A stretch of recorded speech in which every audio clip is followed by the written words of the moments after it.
आदाब नाजरीन, मैं हूँ रियाज चौधरी और आप देख रहे हैं दी वर्ल्ड रिलेशन। और इस वक्त हमारे मेहमान है, हमारे साथ जुड़ चुके हैं सुनील डिम्पल साहब, मिशन स्टेटहुड के सदर है। बात करेंगे जम्मू कश्मीर में एनडीए का इतिहाद जो है वो आनकरीब होने वाला है और राजौरी अनंतनाग पार्लिमानी कंस्टिट्यूंसी के ऊपर इसका असर भी जो है वो देखने को मिल रहा है। लेकिन इससे कबल हमने आपको बताया भी है कि 13 तारीख को सेंट्रल कश्मीर के ऊपर इंतखाबात जो है वो होना है उस नशिस्त को लेके, और इसलिए जो है वो इसमें ताखीर की जा रही है। तो जानेंगे सुनील साहब से। सुनील साहब, कैसे देखते हैं एनडीए का इतिहाद जो है वो होने वाला है और राजौरी अनंतनाग कंस्टिट्यूंसी के ऊपर आपके लिए और मुश्किलात जो है वो खड़ी हो सकती है, क्योंकि एक बड़ी जमात का इतिहाद अब सामने आ रहा है। अगर इतिहाद इतना बड़ा मजबूत होता तो खुद चुनाव क्यों नहीं लड़ते अमित शाह जी, नरेंद्र मोदी जी, और इनका प्रदेश अध्यक्ष कोई नेता ही तैयार नहीं कर पाया। हाँ? और सबसे बड़ी नाकामयाबी तो लेफ्टिनेंट गवर्नर मनोज सिन्हा की है कि जो जम्मू कश्मीर का लेफ्टिनेंट गवर्नर होने के बावजूद और इनका भारतीय जनता पार्टी का नेता होने के बावजूद वो जम्मू कश्मीर में भारतीय जनता पार्टी को मजबूत कर ही नहीं पाए। तो ये इतिहाद, हाँ, अफसोस गिला जरूर है, क्योंकि एनडीए का भारतीय जनता पार्टी का हिस्सा। सुनील साहब, मुश्किलात तो आपके लिए खड़ी हो रही है ना? बिल्कुल नहीं, बिल्कुल नहीं। ये देखिए, ये एक अनहोली अलायंस है जो भारतीय जनता पार्टी के साथ कश्मीरी अल्ताफ बुखारी, गुलाम नबी आजाद और सज्जाद लोन कर रहे हैं और भारतीय जनता पार्टी का हिस्सा बन रहे हैं। मैंने कल ही इसका खुलासा कर दिया था। सूत्रों के हवाले से ये खबर आ रही थी कि प्रधानमंत्री जी या होम मिनिस्टर या प्राइम मिनिस्टर साहब पुंछ अनंतनाग सीट के ऊपर एनडीए का हिस्सा बनाने के लिए अमित शाह जी और मोदी जी अल्ताफ बुखारी को और सज्जाद लोन को एनडीए का हिस्सा बना रहे हैं। लेकिन और ये 15-16 तारीख के बीच में होगा, क्योंकि देखिए 13 तारीख को श्रीनगर की चुनाव है और ये टाइमिंग देखिए इनका। सबसे पहले तो मैं ये कहूंगा कि ये जो इनका बीजेपी का इलेक्शन को क्यों देख रहे हैं, श्रीनगर के इलेक्शन को क्यों देख रहे हैं जी? श्रीनगर के इलेक्शन का इंतजार क्यों कर रहे हैं? हाँ, ये आप सही पकड़े हो ना कि श्रीनगर के इलेक्शन के बाद ये बारामूला और अनंतनाग की सीट के ऊपर यहाँ पे पहाड़ी वोटर है उसके ऊपर और श्रीनगर के इलेक्शन के ऊपर असर ना पड़े, इसलिए ये उसके श्रीनगर के चुनावों के बाद पहाड़ी वोटरों का क्या असर पड़ सकते हैं ये जानना चाहता हूं जी। दोबारा रिपीट कीजिए सवाल। मैंने कहा है कि क्या असर पड़ सकते हैं ये जानना चाहता हूं। हाँ, असर ये पड़ सकता है रियाज भाई कि सबसे पहले तो इनका ये इत्तेहाद जो है, ये एनडीए में इनका जाना, भारतीय जनता पार्टी के साथ हाथ मिलाना, इनके लिए खुद के लिए भी खतरनाक साबित होगा, क्योंकि ये बेनकाब हो गए। इन्होंने ये तस्लीम कर लिया कि जो 5 अगस्त 2019 का जो भारतीय जनता पार्टी ने रियासत को तोड़ा, आर्टिकल 370 को तोड़ा, 35A को तोड़ा, हमारा स्टेट सब्जेक्ट को छीना, ये इन्होंने कबूल कर लिया, आजाद ने, अल्ताफ बुखारी ने और सज्जाद लोन ने। और दूसरा, ये आप देखेंगे कि इनके साथ हाथ मिलाने के बाद इन्होंने जम्मू कश्मीर के लिए ये इत्तेहाद, ये एनडीए में भारतीय जनता पार्टी के साथ हाथ मिलाना, आजाद का, अल्ताफ बुखारी का और सज्जाद लोन का एक बहुत बड़ा खतरनाक अनहोली स्टेप है, ये कदम मैं कहूंगा इन्होंने, क्योंकि कुर्सी के लालच में ये जमीन को, इस रियासत को और जमींदोज कर देंगे। नंबर 1, इत्तेहाद में आप इत्तेहाद कर सकते हैं तो एनडीए किया तो आपको जुर्म दिख गया नहीं। तो देखिए ना, हमने कुछ मुद्दों के ऊपर रियासत को बचाने के लिए इत्तेहाद किया है और ये इत्तेहाद में इनिशिएटिव आपको ये मालूम है कि सबसे ज्यादा मेरा है। मैंने तो अल्ताफ बुखारी को भी कहा था, गुलाम नबी आजाद को भी कहा था, सज्जाद लोन को भी कहा था कि हमारे साथ आकर के बैठ जाइए ताकि हम रियासत को बचा सके, आर्टिकल 370, 35A सब वापिस ले सके। आप सुनते नहीं है। मैं ये कह रहा हूं कि कांग्रेस का क्या स्टैंड है रियासत के लिए? फिर से दोहराइए जरा सवाल। कांग्रेस का क्या स्टैंड है रियासत के लिए, मैं ये जानना चाहता हूं। कांग्रेस का स्टैंड स्टेटहुड के लिए, देखिए कांग्रेस का स्टैंड क्लियर है।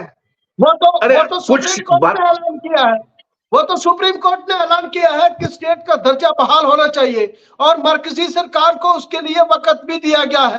आप क्या करेंगे? कांग्रेस का स्टैंड क्या है वो जानना चाहता हूं मैं। अरे अरे रियाज भाई, ये जंग किसने जीती? सुप्रीम कोर्ट में कौन गया? अरे असेंबली के चुनाव करवाने की जंग किसने जीती? वो तो सुनील डिम्पल गया। वो तो आप जीत चुके, आपके अलायंस जीत चुका, सुप्रीम कोर्ट जीत चुका। लेकिन मैं ये कहना चाहता हूं कि कांग्रेस का स्टैंड रियासत को लेके क्या है, जम्मू कश्मीर को लेके, जिसके साथ आपने इत्तेहाद किया है? यस, ये सवाल है। ये सवाल का फैसला हम बाद में करेंगे जब रियासत का दर्जा और असेंबली के चुनाव हो जाएंगे। सुन लीजिए ना, अरे सुन लीजिए, आप बिल्कुल नहीं कह रहे हैं। एनडीए के साथ अगर कोई दूसरी जमात जाएगी तो आप तनकीद करते हैं, तो यहाँ तो बोलते हैं कि हम बाद में फैसला करेंगे। बाद में चलिए सुन लीजिए रियाज, अगर आज आप अल्ताफ बुखारी, आजाद या महबूबा मुफ्ती या बीजेपी के एनडीए की ही हिमायत करना चाहते हैं, तो मैं ये पहले आपसे ये सवाल जम्मू कश्मीर की जनता जानना चाहती है, अल्ताफ बुखारी से, आजाद से, कि क्या जब आप इनके साथ हाथ मिलाएंगे तो क्या ये आर्टिकल 370 वापिस देंगे? क्या ये हमारा स्टेट सब्जेक्ट वापिस देंगे? क्या arm forces special power act को हटाएंगे? क्या जो हमारे मजहबी उल्मा रहनुमा जेलों में बंद हैं, क्या उनको रिहा करेंगे? अरे सुनील डिम्पल साहब, सुन लीजिए ना, आपका कांग्रेस जमात जिसके साथ आपका इत्तेहाद चल रहा है, नेशनल कॉन्फ्रेंस का इत्तेहाद चल रहा है, आपका वो कांग्रेस 370 वापस देगी? आपने क्लियर की थी बात आपने कांग्रेस के साथ।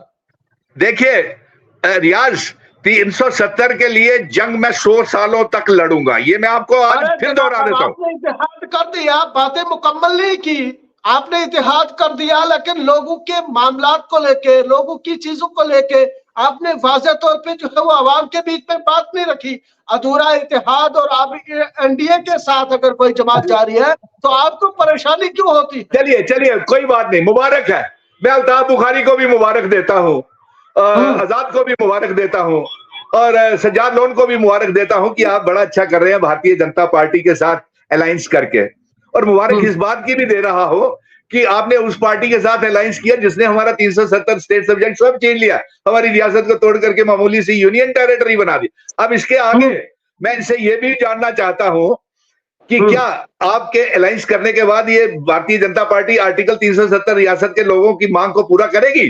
क्या आज देखिए भारतीय जनता पार्टी, सुन लीजिए ना, अपनी पार्टी भी कहते हैं कि आप 370 तो आप वापस आने वाला नहीं है, लेकिन आपकी जमात, आपका अलायंस जो है वो कहीं ना कहीं गुमराह कर रहा है, ये सवाल है। अरे हम इससे भी बड़ी चीज लाने वाले हैं, अब देखेंगे। जम्मू कश्मीर का बेटा सुनील डिम्पल, इससे भी बड़ी इंस्ट्रूमेंट ऑफ असेशन की शर्तें लागू करवाऊंगा मैं।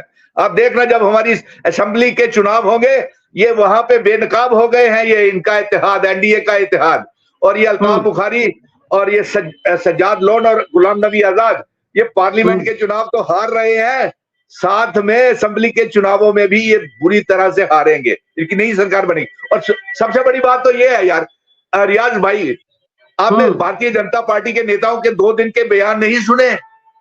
आपने देखा नहीं कि इन्होंने एक फेक रिपोर्ट दायर की पूरे देश में पोलराइजेशन, बंटवारा और मजहबी रंग देने के लिए चुनावों के टाइम में, और इन्होंने वो खुलासा किया, गलत रिपोर्ट करवाई, जिस रिपोर्ट में यह कहा गया है कि 1947 के बाद मुसलमानों की पॉपुलेशन जो है वो बढ़ी है, और वो 20% के लगभग बढ़ी है। सुन लीजिए ना, सुन लीजिए ना, इलेक्शन के दौरान, सुनील साहब सुनिए ना, आपको क्या लगता है इलेक्शन के दौरान ये क्यों आई है? आप बताइए ना, बीइंग जो ये बता रहा हूं ना, क्योंकि पूरे देश में भारतीय जनता पार्टी हार रही है।